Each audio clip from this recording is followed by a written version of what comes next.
Alors donc le point 1, pointing, bah, contus interne de l'œil. D'accord? Ici.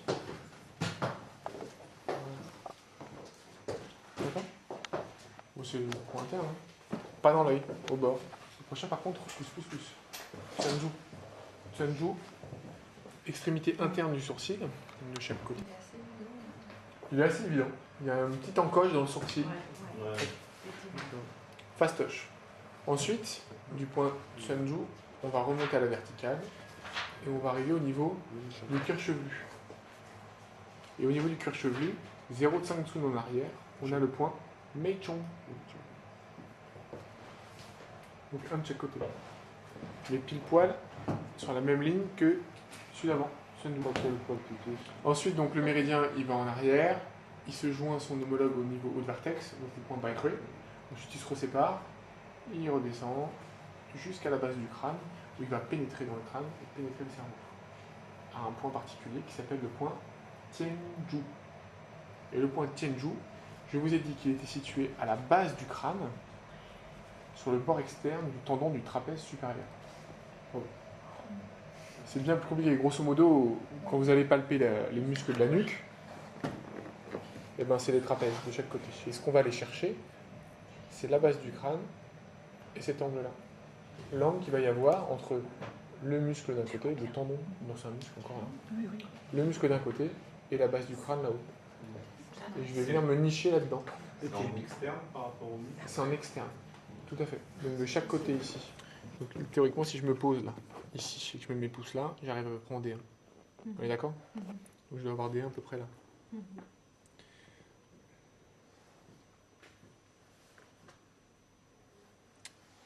Donc chez elle, là, D1 c'est là, et C7 c'est là. Bon, c'est comme ça. À partir de là, il va falloir que je visualise mes deux lignes. Donc une ligne à 1 tsun et demi et une ligne à 3 tsun. Par exemple là, vous voyez que ces deux omoplates ne sont pas du tout pareilles. Hein, elle a une omoplate qui part en sonnette interne. C'est souvent. Donc par exemple là, je ne vais pas pouvoir me fier à ces 3 tsun là, ou presque. En fait, je suis obligé de me fier à sa morphologie. Et je vois qu'ici c'est 3 tsun. Donc ces 3 tsun, voilà, ce sera à peu près ça. Je ne pourrais pas me fier vraiment à son bord interne d'omoplate. Bon. Mais il faut essayer d'être raisonnable, essayer de trouver un compromis, être arrangeant. Donc là, j'ai mon bord interne d'omoplate, donc on va dire que théoriquement, ce bord interne d'omoplate, il est là. Ça, ce sera ma ligne des 3 tsun. Donc ce sera très simple d'aller choper la ligne des 1 tsun et demi. La ligne des 1 tsun et demi, c'est pas compliqué. C'est là où vous avez le sommet des masses musculaires, les masses paravertébrales. Votre masse paravertébrale, c'est 1 tsun et demi. Voilà. C'est une manière aussi de le trouver. Donc, je vais avoir Tatsu. À T2. Puis après, du coup, je reprends ma D3, je descends en dessous, je vais avoir D3, D4, je vais avoir Feishu. Après mes D3, D4, je vais D4, D5. Comme ça, boum. Juinshu. Et en D5, Shinshu. Et en D7, alors D7, je vous avais dit, c'est plutôt l'angle inférieur des omoplates. Donc ça veut dire que quand j'ai compté, si je veux être à peu près sûr de moi, que je compte et que j'arrive à peu près à être D7 dans ce coin-là, et ben je suis assez content. D7. C'est angle inférieur ou... Angle inférieur. C'est vraiment ça. Angle inférieur D7. Donc ceux qui font ça, c'est un peu risqué. Vous devez compter, étage par étage. Donc on arrive à D7. Là, depuis le début, on a eu quelques repères. On avait dit, on a C7D1 qu'on a localisé bien au début en position 6, donc on va recommencer. Ce coup-là, en général, vous êtes à peu près en L2. Voilà, c'est à peu près le nombril devant. C'est ça, Mingmen, là? Et ça va être Mingmen. Voilà, ça va être Mingmen qu'on n'a pas encore vu. Et ça va être Chenshu. Ça va être Jushu. C'est-à-dire toute la zone L2. Donc vous savez que L2, ça va être à peu près dans ce coin-là. Théoriquement, les crêtes iliaques, c'est à peu près L4. À peu près L4. À peu près. Donc là, quand tu dis L4, c'est pareil, c'était entre L4 et L3. Je vais être sur l'épineuse d'L4 Non, ou alors entre L4 et L5, comme tu dis, ouais, tout à fait. D'accord? Et puis ensuite, on va avoir les épines iliaques postéro-supérieures. C'est les deux petites bouboules qui sont là. Fastoche. Ces deux petites bouboules, à cette hauteur-là, vous avez à peu près la charnière entre les lombaires et le sacrum. Ah, d'accord. C'est la rencontre des deux mondes, à peu près. En réalité, ce que vous allez faire, c'est que vous allez palper ici pour avoir à peu près une idée. Et ensuite, il va falloir aller palper le sacrum. Et puis tout doucement, on va essayer de remonter, pour essayer de sentir le moment où le sacrum s'arrête. Vous avez un trou et après une bosse. Sacrum, trou, bosse. Donc, dans le trou, ça va être la charnière entre au-dessus L5, donc la dernière des lombaires, et en dessous le sacrum. Un trou, une bosse. C'est bon. Voilà, donc théoriquement, je palpe ici le sacrum, je redescends, je vais tomber dans un trou, naturellement. Je sais que je serai dans la charnière, dans l'interligne, quoi. Et après, j'aurai L5. Je prends L5, et puis je vais chercher le prochain. Je vais chercher L4, et puis après, je vérifie que L4, c'est bien. Alors, soit on est parti du haut, et puis on continue, et puis on s'amuse à descendre. Ce qui est dommage, c'est que si vous voulez avoir un seul point en L3, c'est un peu dommage, vous êtes farci 12 dorsales, plus 3 lombaires. Alors qu'il n'y a que 5 lombaires, donc on aurait pu partir de la 5e, et en faire 2. D'accord ? Donc, on va quand même continuer à descendre, parce qu'on a quelques repères. Le prochain repère, ça peut être les côtes. Quand vous savez palper les côtes, il y a un moment, ça c'est pas. Voilà. Quand vous palpez la 12e côte, et ben vous remontez, vous la suivez, et vous arrivez à peu près en D12. Donc vous savez que D12, c'est à peu près par là. C'est Waishu, D12 Waishu, très bien, c'est l'estomac. D'accord. Donc grosso modo, pour simplifier, le cœur, le péricarde et les poumons, c'est plutôt dorsalo, quoi. Tout ce qui va être système digestif, foie, vésicule biliaire, rate, estomac, c'est plutôt dorsal inférieur. C'est logique. C'est logique. Et qu'est-ce qui sépare le cœur des poumons de la rate, du foie, de l'estomac, etc. C'est le diaphragme, qui est en D7. Donc c'est une charnière. Vous avez les premières masses viscérales, et voilà. Et puis là, vous avez les organes du foyer supérieur. Donc ça va à peu près. Donc là, vous pouvez essayer de palper les côtes pour essayer de sentir que vous arrivez à des 12. Et c'est pareil, la 12e côte, au début, vous allez bien la sentir, mais le problème, c'est qu'après, vous allez retourner sur les masses musculaires, donc on ne sentirait peut-être plus très bien. Mais c'est pas grave, on n'est pas au millimètre près. C'est juste que quand vous arrivez là, et vous dites, ah bah je dois être sur D12, que vous palpez votre côte là et vous savez qu'elle va remonter, vous dites, ah il y a un problème, je suis pas sur la D12. Ou si vous palpez D12 là, pareil. Vous avez l'angle inférieur qui est là, et vous dites, ah purée la vache, D12 elle est censée être par là. D'accord ? C'est un critère morphologique, critère anatomique. D12. Ensuite, on a le coup de hache externe. Théoriquement, quand vous attrapez par les hanches, comme ça, vous avez en fait un coup de hache entre la peau, et, les muscles, et tout, quoi, tous les tissus formés par le bassin d'un côté, et de l'autre côté, bah, en fait, la cage thoracique. Et entre les deux, ici, vous avez un point de rencontre.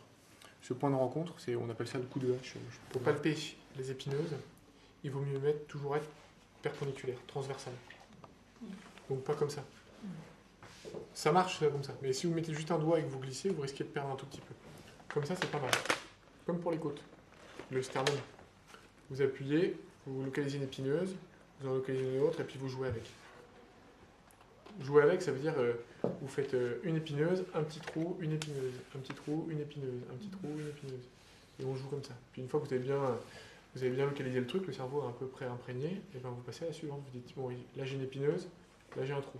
Et là j'ai une épineuse. Je décale, je vais chercher le prochain trou. Puis il y a à nouveau une épineuse. Puis après un autre trou.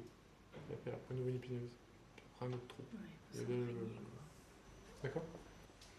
Au niveau des lombaires, comme vous êtes très cambré en général, ce qu'il va falloir faire, c'est mettre un truc en dessous. Si vous mettez un gros coussin sous le ventre, bah, du coup ça va vous délordoser vos lombaires, elles vont être un peu moins creusées, donc un peu plus aplaties, et donc toutes les épineuses vont s'ouvrir. Et donc vous allez avoir l'espace entre les épineuses qui vont s'ouvrir. Donc vous sentirez mieux la différence. Parce que sur quelqu'un de très cambré, vous avez l'impression qu'il y a une épineuse. Voilà, comme ça. Vous sentez bien des trucs, mais vous ne sauriez pas dire s'il y a un trou ou pas. Alors qu'ici, on sent bien la différence entre les trous. Première ligne de vessie. Deuxième ligne de vessie.